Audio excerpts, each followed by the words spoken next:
What is up, everybody? Urbex and Coasters here. I'm at Lake Compounce, and I've ridden 3 of the 5 coasters, 3 of the 4 that I'll potentially get to ride because the Kiddie coaster doesn't even have its train in the station. But Wildcat, I'm gonna say, it's much better than people say online. I had the whole mentality of let me see when everyone was calling it rough. It's not rough at all. Yeah, it has a few patches where you get a little bump, but guess what? There's so much rougher out there that people like. So I mean, Wildcat, it's good. Don't skip out on it because people online say bad things about it. Up here, Boulder Dash, this is the gem of the park. It's a great ride. You get great airtime on the airtime hills. Might not be a ton, but if you were looking for Beast with airtime, so basically like an upgraded version of Beast, of the Beast, you've got it. You've got good airtime here, and it's nice scenic ride through the woods. Also, not as rough as I've heard from some people. When I say these rides aren't rough, I will give the asterisks. It's opening day, so the rides have not cycled that much. So it's fresh from any off-season retracking done, fresh from any oil done. I was actually on the first train of the year on Wildcat, front row. Here's Phobia Fear Coaster. Definitely prefer this to the SeaWorld Skyrocket 2s because it has the lap bar only. And it really shows that this is a good compact ride for a park to get. It's just that when you put those comfort collars on them, it ruins the experience. So I'll probably do this a few more times, actually. Ghost Hunt over here. This is a solid dark ride. People compare it to Boo Blasters, and they even call the gun a Boo Blaster. So, LOL, but I would actually say it's better than Boo Blasters because it's clear that more attention goes into maintaining the effects on this, and also I'm gonna say it's mainly mirror based. It's not like Boo Blasters in terms of the visuals. It's more based in mirrors, which is a very confusing effect, and I say it's pretty cool. So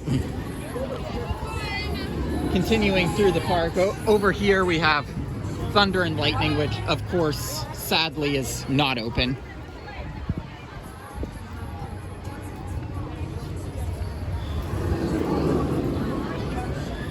If you know the Howler at Hershey Park, it's the same ride model here.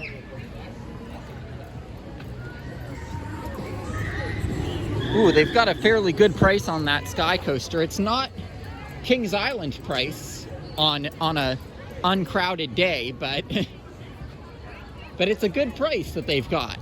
Might consider doing it.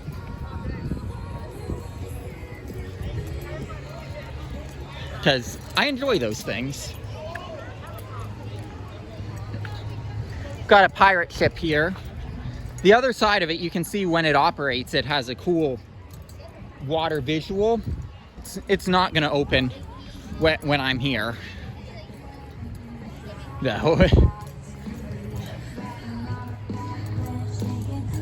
Up here we've got Zoomerang, a Vekoma boomerang, and I don't think it's gonna open today. The train's in the station. I'll probably be back here tomorrow after I do Kwasi, and perhaps be able to pick up this credit too, but does not look like it's gonna open today.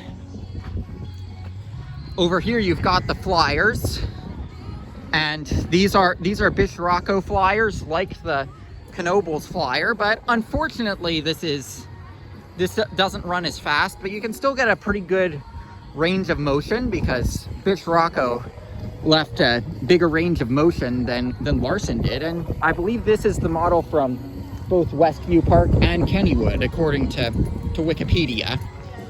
That's the exact unit that was at both of those parks.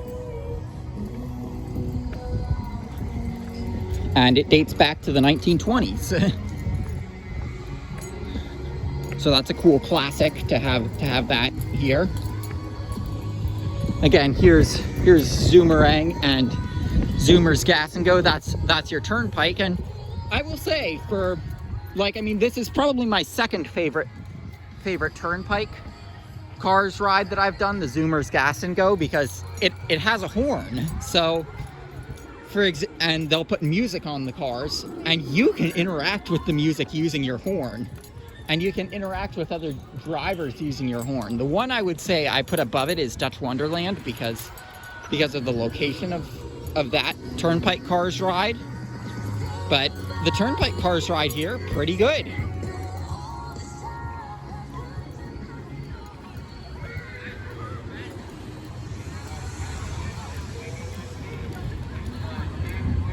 Here you've got your Kiddie Land area. As you can tell, like, we have now seen all 5 coasters, so this park is not that big.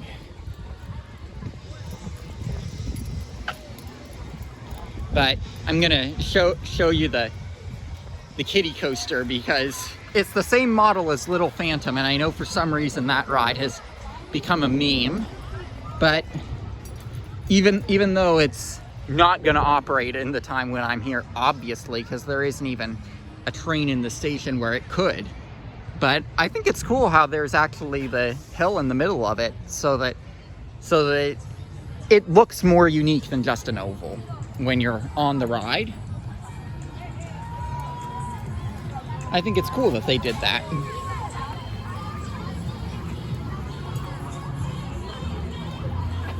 Oh my God! Again, here's your Zamperla Disco.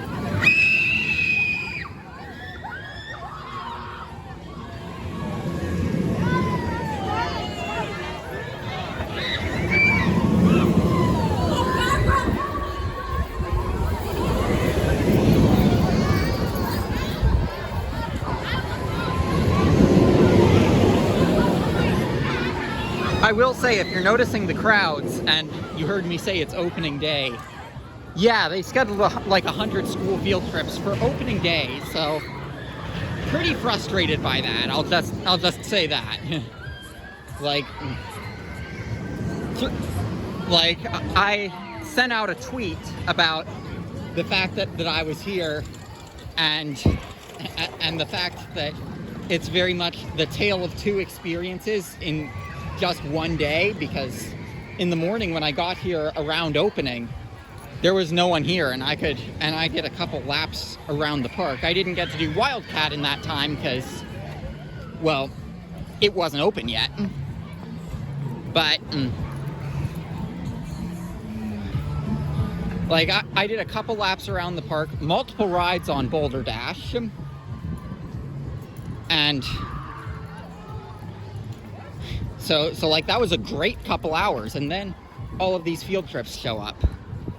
Like, I'm just gonna put it out there, when it's opening day, don't you think that it's justified to not schedule so many field trips? And that way, as you're getting the kinks worked out with the rides, it can also be a day season pass holders know they won't have to wait in line for things. Here's Wildcat. They have a potato patch here, so if you know Kennywood, since this is a sister park of Kennywood's, they have that here. They also have tunnel entrance here, and the Carousel horse, so a lot of similarities with Kennywood.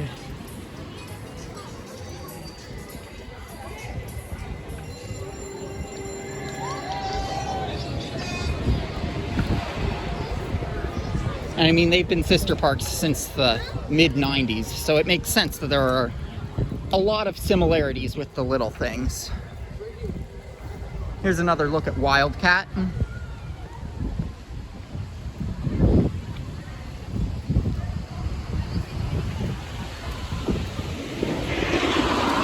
And again, it's a lot more fun than then it gets credit for. Like, I mean, the asterisk is I've only ridden it once, and that was in the front row on the very first public train of the year. So basically there was no wear on the track from off-season maintenance to when I rode it, or at least as little as possible. Now, something I don't get, they're saying that this isn't open, but they have the splash pad with water going. So, like, why isn't the splash pad open?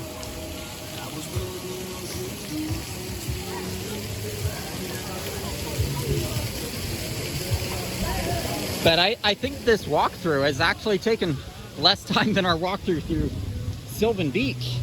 So, like, that's amazing how much they fit in a small area here. So here's the exit to Wildcat.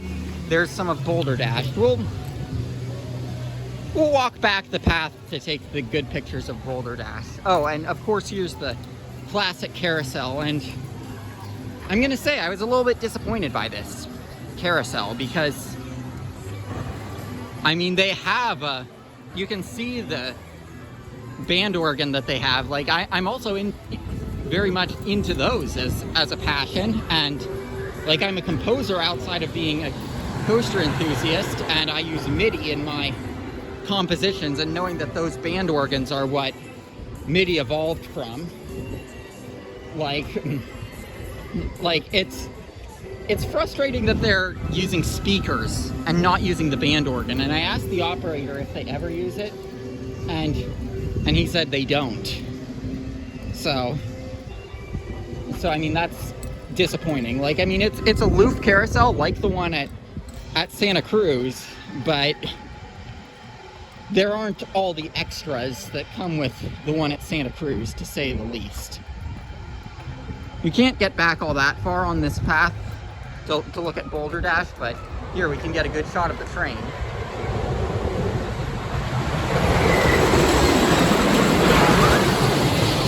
And that's probably gonna do it for our walk around here at Lake Compounce.